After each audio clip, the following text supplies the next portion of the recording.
13 अप्रैल 1919 अमृतसर का जलियांवाला बाग क्रूरता और मानवता को शर्मसार कर देने वाली एक ऐसी घटना का गवाह बना जिसने हमेशा के लिए ब्रिटिशर्स के चरित्र पर एक काला दाग लगा दिया। उस दिन वहां हजारों लोग शांतिपूर्ण विरोध के लिए इकट्ठा हुए थे।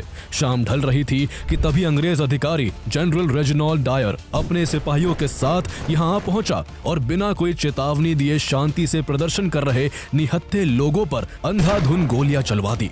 पूरा वातावरण गोलियों की तड़तड़ाहट और लोगों की चीख पुकार से गूंज उठा। लोग जान बचाने के लिए इधर उधर भागने लगे। किसी के सीने में गोली लगी तो किसी का सिर फट गया। कोई भीड़ में कुचला गया तो किसी ने जान बचाने के लिए वहां मौजूद कुएं में छलांग लगा दी। लेकिन वहां भी मौत उनका इंतजार कर रही थी। केवल उस कुएं में दम घुटने से 120 लोगों की मौत हो गई।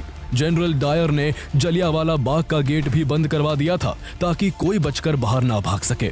जो लोग दीवार पर चढ़कर जान बचाने की कोशिश कर रहे थे उन्हें भी गोलियों से भून दिया गया। एक के ऊपर एक 10 से 12 शवों का अंबार लगता चला गया। पूरे 10 मिनट तक निहत्थे लोगों पर नॉन स्टॉप गोलियां चलती रही। 10 मिनट बाद जब गोलीबारी थमी तो 1000 से ज्यादा लोग अपनी जान गंवा चुके थे, जबकि इससे 2 गुना ज्यादा लोग गोलियों और भगदड़ के शिकार होकर बुरी तरह से घायल हो चुके थे। इसके बाद अंग्रेजों ने घायलों का इलाज नहीं होने दिया और 1000 से ज्यादा लोगों की लाशों को पूरी रात गिद्धों के खाने के लिए छोड़ दिया।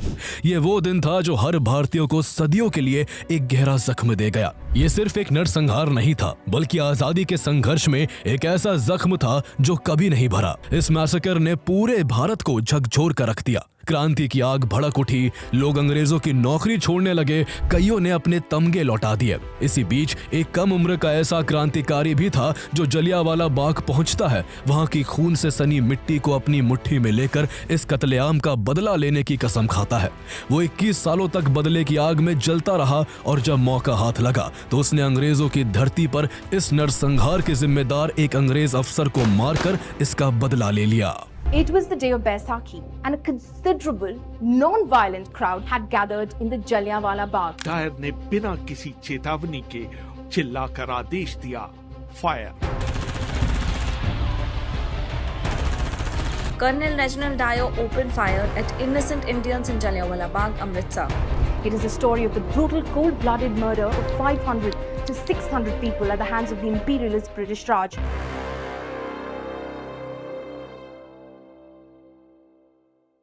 वर्ल्ड वॉर 1 के दौरान British government defence of India act 1915 लागू करती है ताकि युद्ध के समय में भारत में उनकी हुकूमत के खिलाफ उठने वाली हर आवाज को आसानी से दबाया जा सके।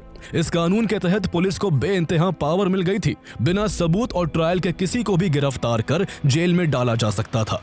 किसी के भी भाषण या आंदोलन को रोका जा सकता था। इस एक्ट के खिलाफ काफी प्रोटेस्ट भी हुआ लेकिन अंग्रेजों पर कोई फर्क नहीं पड़ा। 4 साल बाद जब वर्ल्ड वॉर 1 खत्म हुआ तो लोगों को उम्मीद थी कि डिफेंस ऑफ इंडिया एक्ट 1915 के कड़े प्रतिबंध हटा दिए जाएंगे, लेकिन ब्रिटिशर्स ऐसा कुछ नहीं करते। उल्टा वो भारतीयों की उम्मीदों को कुचलते हुए सिडनी रॉलेट कमेटी की सिफारिशों पर इन प्रतिबंधों को स्थायी कर देते हैं।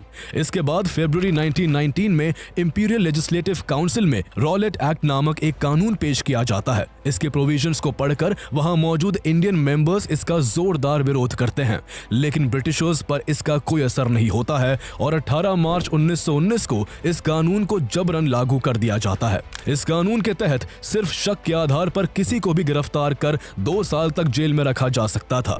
पुलिस बिना वारंट के किसी के भी घर में घुसकर तलाशी ले सकती थी। कोई भी क्रांतिकारी गतिविधि होने पर बिना जूरी के मुकदमा चलाया जा सकता था। साथ ही अखबारों पर पाबंदियां लगा दी गई और पब्लिक गैदरिंग्स पर भी रोक लग गई। यानी ये कानून सिर्फ भारतीयों की आवाज को कुचलने के लिए बना था। अंग्रेज एक ऐसा भय का माहौल बनाना चाहते थे कि कोई हिंदुस्तानी उनके खिलाफ बगावत करने की हिमाकत ना कर सके। भारत के फ्रीडम फाइटर्स अंग्रेजों की इस मंशा को समझ चुके थे, इसलिए उन्होंने इसका जोरदार विरोध किया। कानून पास होते ही देश भर में हंगामा मच गया। हर जगह इसके खिलाफ विद्रोह होने लगे। किसी ने इसे काला कानून कहा तो किसी ने नो अपील, नो दलील, नो वकील वाला कानून करार दिया। गांधी जी ने इस कानून के खिलाफ सत्याग्रह का ऐलान कर दिया। उन्होंने कानून के पास होने के 3 हफ्ते बाद 6 अप्रैल 1919 को एक देशव्यापी आंदोलन की शुरुआत की, जिसे रॉलेट सत्याग्रह के नाम से जाना जाता है।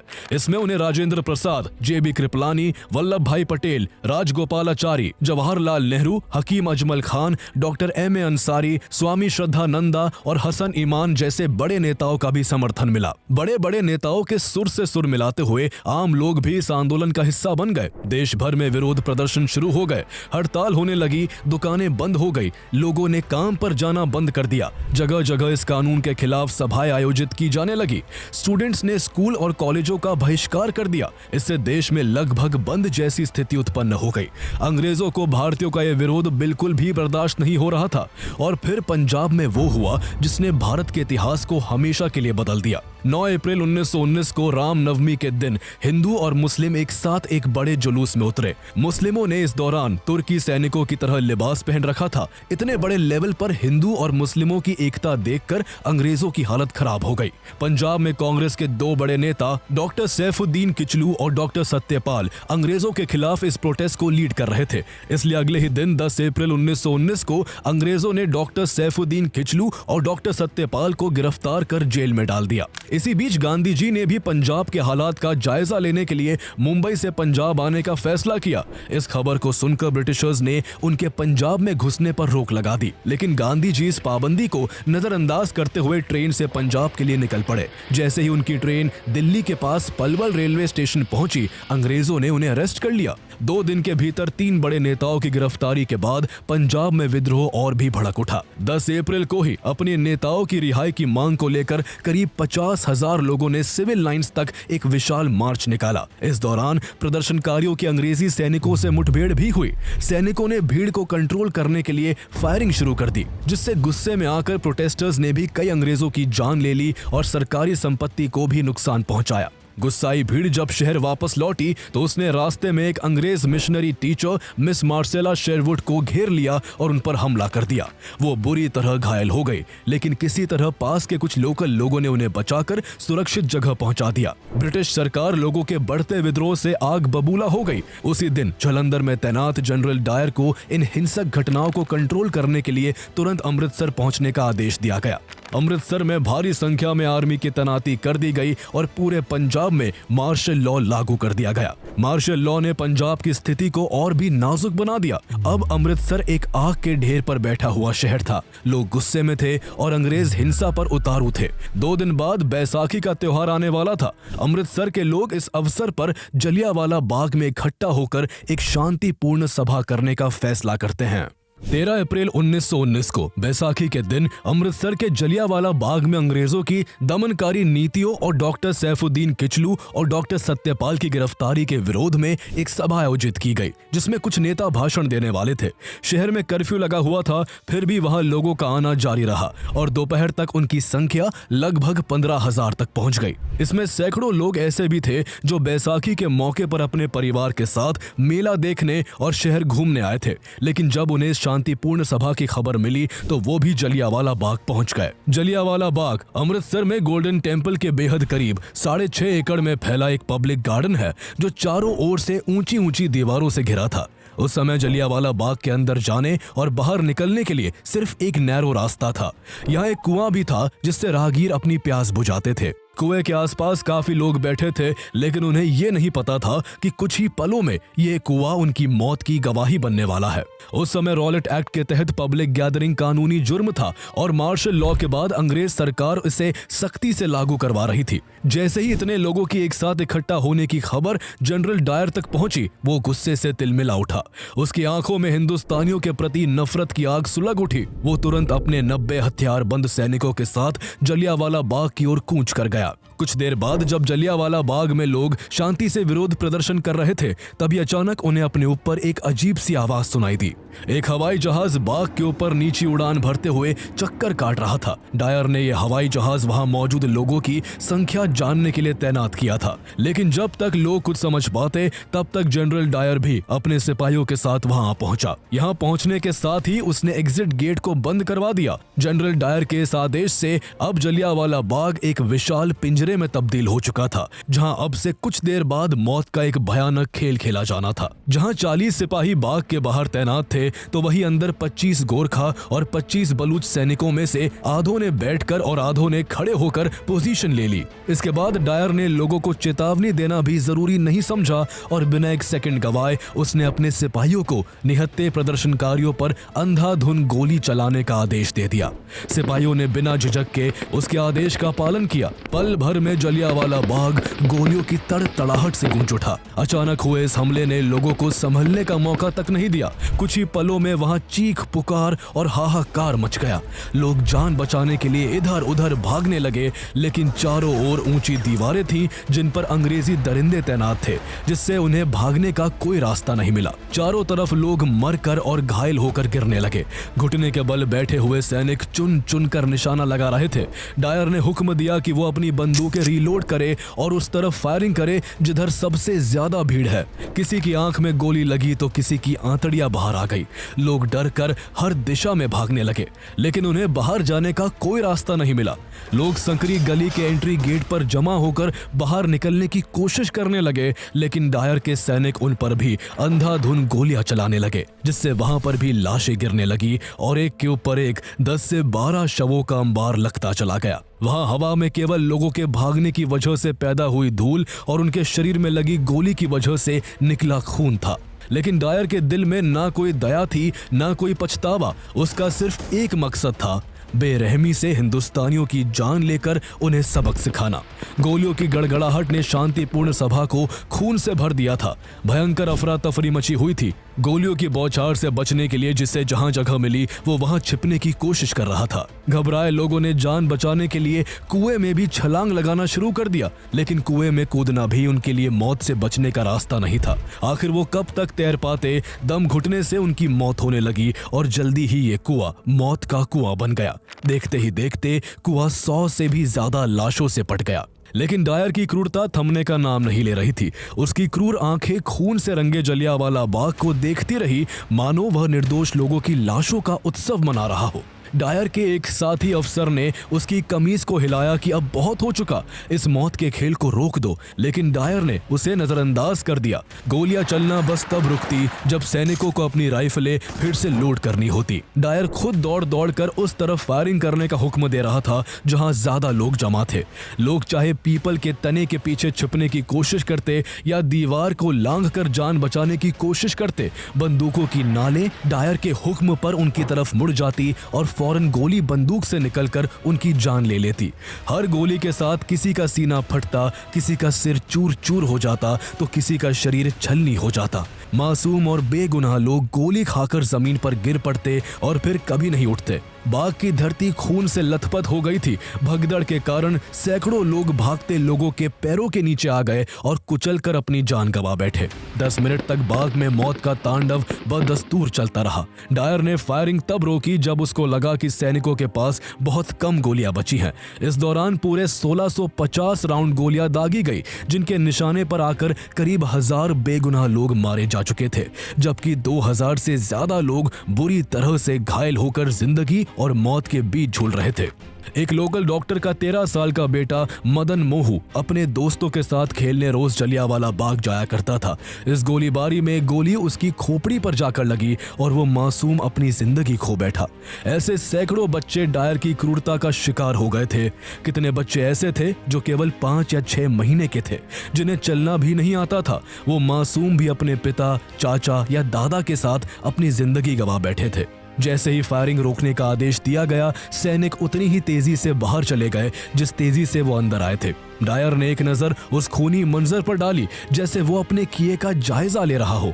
फिर वो उछलकर अपनी गाड़ी में बैठा और रामबाग की ओर बढ़ गया। उसके सैनिक, जिनके हाथ अभी भी निर्दोषों के खून से सने थे, उसके पीछे पैदल तेजी से मार्च करते हुए चल पड़े। डायर शाम 6:30 बजे के आसपास अपने कैंप पहुंचा और उसने पूरे शहर की बिजली और पानी को कटवा दिया। पूरी रात जलियांवाला बाग में घायल लोगों को भी कोई डॉक्टरी सहायता नहीं दी गई, न ही लोगों को अपने मृतकों और घायलों को मैदान से बाहर ले जाने की इजाजत थी। शहर में पूरी तरह एक भयानक सन्नाटा छाया हुआ था। जलियांवाला बाग के घायल धीरे धीरे दम तोड़ रहे थे और पूरा शहर मौत के इस खेल का मूक गवाह बना हुआ था। रात 10 बजे डायर ने शहर का एक बार फिर दौरा किया, ये देखने के लिए कि लोगों के घर से बाहर ना निकलने के उसके आदेश का पालन हो रहा है या नहीं।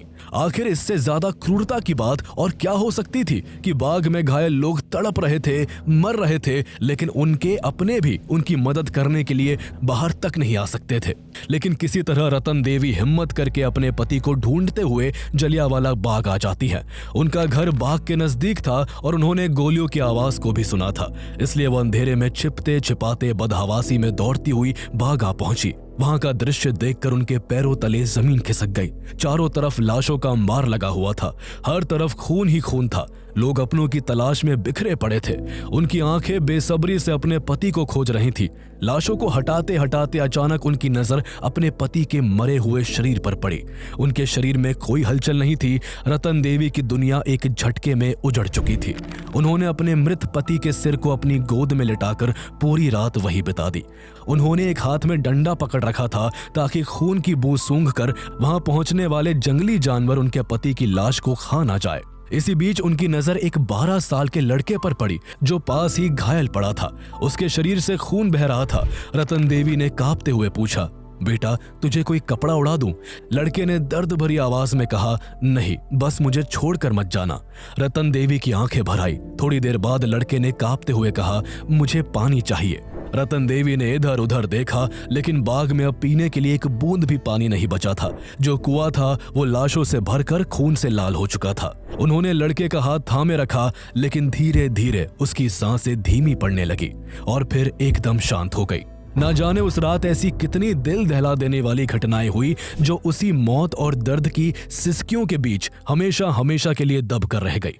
ये नरसंहार इतिहास में ब्रिटिश राज के सबसे काले अध्यायों में से एक बन गया।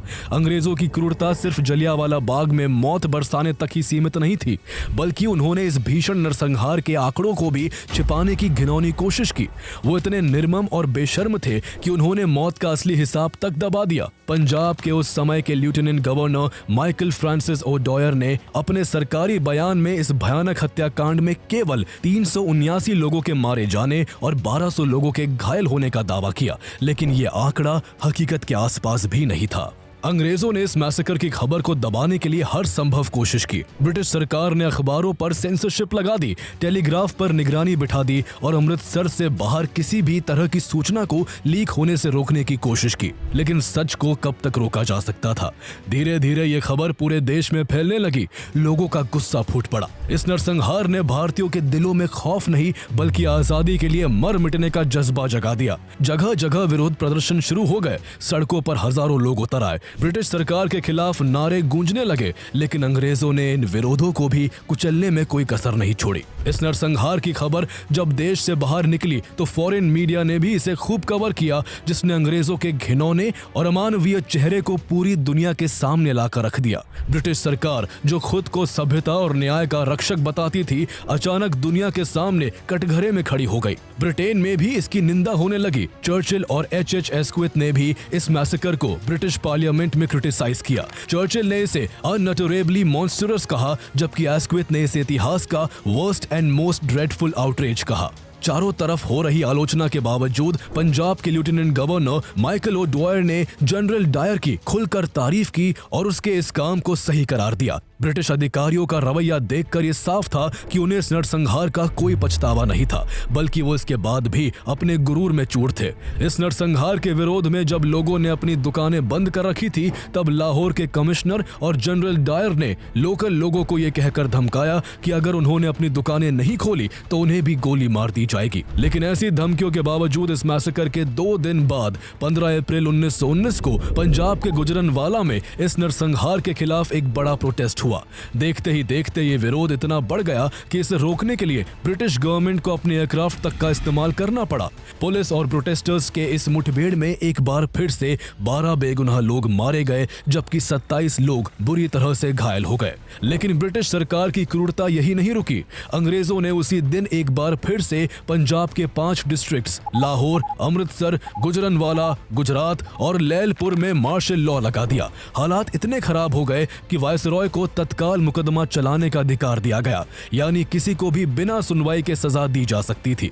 इसके बाद ब्रिटिश अथॉरिटीज ने जनरल डायर के समर्थन में इंसानियत की सारी सीमाएं लांघ दी। हाउस ऑफ लॉर्ड्स ने डायर को प्रेस करते हुए उसे एक इंस्क्राइब तलवार भेंट की और उसे सेवियर ऑफ द पंजाब की संज्ञा दी। इतना ही नहीं, डायर के समर्थन में बेनिफिट फंड की शुरुआत की गई, जिसमें 26,000 पाउंड से ज्यादा की रकम इकट्ठा की गई।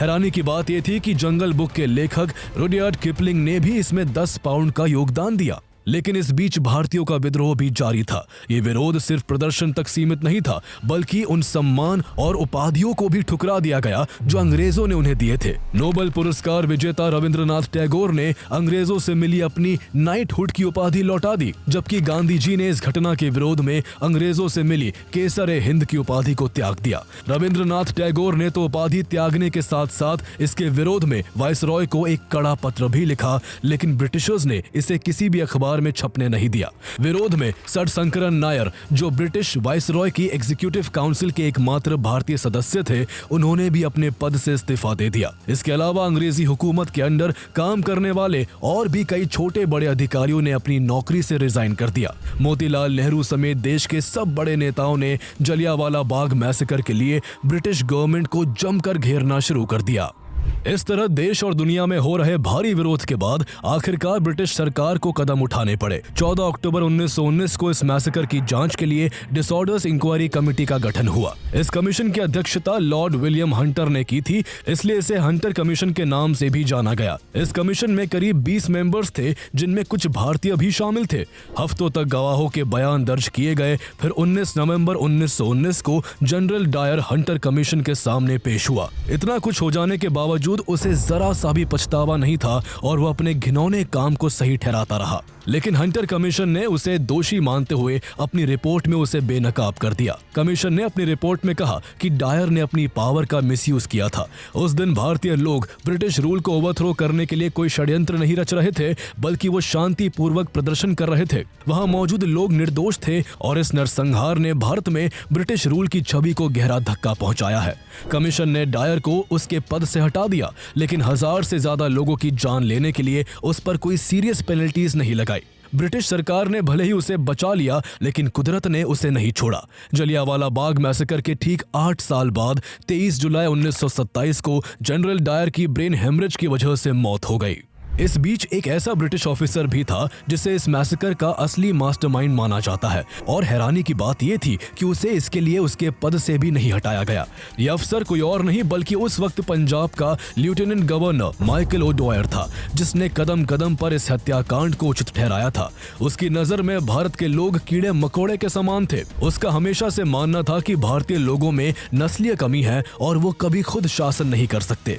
वो बहुत ही आसानी से इस हत्याकांड को उकसाने और सही ठहराने के बाद भी बचता जा रहा था। इसलिए 4 सितंबर 1920 को लाला लाजपत राय ने माइकल ओडॉयर के खिलाफ ब्रिटिश सरकार को एक 12 पॉइंट चार्जशीट सौंपी, जिसमें माइकल ओडॉयर को जलियांवाला बाग मैसेकर का असली खलनायक बताया गया। लेकिन ब्रिटिश सरकार ने इसे नजरअंदाज कर दिया। 2 साल बाद 1922 में शंकरन नायर ने अपनी बुक गांधी एंड एनार्की में लिखा कि जलियांवाला बाग जैसी क्रूर घटनाओं के पीछे माइकल ओडॉयर का भी हाथ था। इस सच्चाई से बौखलाकर माइकल ओडॉयर ने शंकरन नायर पर डेफेमेशन का केस कर दिया और कोर्ट ने नायर को 500 पाउंड का हर्जाना भरने का आदेश दे दिया। इस तरह माइकल ओडॉयर को कभी भी उसके अपराधों के लिए आधिकारिक रूप से दोषी नहीं ठहराया गया। ब्रिटिश सरकार उसे बचाने की पूरी कोशिश करती रही और वो आराम से अपनी नौकरी पूरी करके इंग्लैंड लौट गया। इंग्लैंड पहुंचने के बाद भी वो वहां पब्लिक मीटिंग्स में जलियांवाला बाग मैसेकर को सही ठहराता रहा।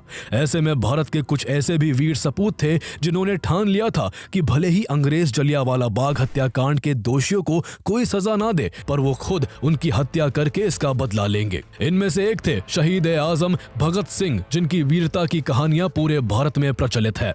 उस समय भगत सिंह केवल 12 साल के थे। उन्होंने जैसे ही इस घटना के बारे में सुना, वो पैदल ही जलियांवाला बाग पहुंचे। वहां उन्होंने खून से सनी हुई मिट्टी उठाई और कसम खाई कि वो अंग्रेजी हुकूमत को भारत से उखाड़ फेंकेंगे। आगे उन्होंने अपने हिस्से का काम भी किया और इतिहास के पन्नों पर अमर हो गए। लेकिन इसी बीच एक और वीर सपूत थे जो जलियांवाला बाग के दोषियों को उनके अंजाम तक पहुंचाने का संकल्प ले चुके थे। उनका नाम था सरदार उधम सिंह।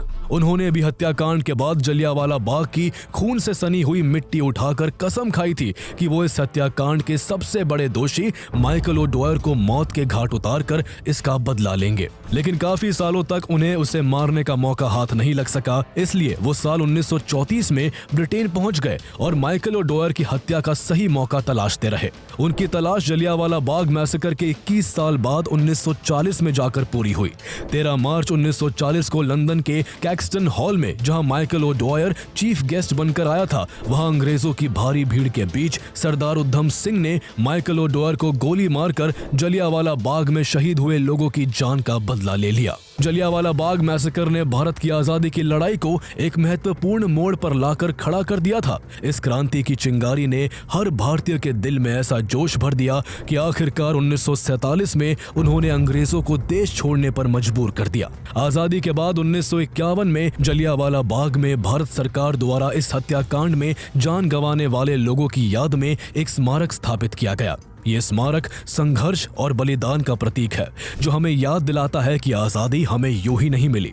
इसके पीछे ना जाने कितने उधम सिंह, भगत सिंह और लाखों भारतीयों का बलिदान छिपा है।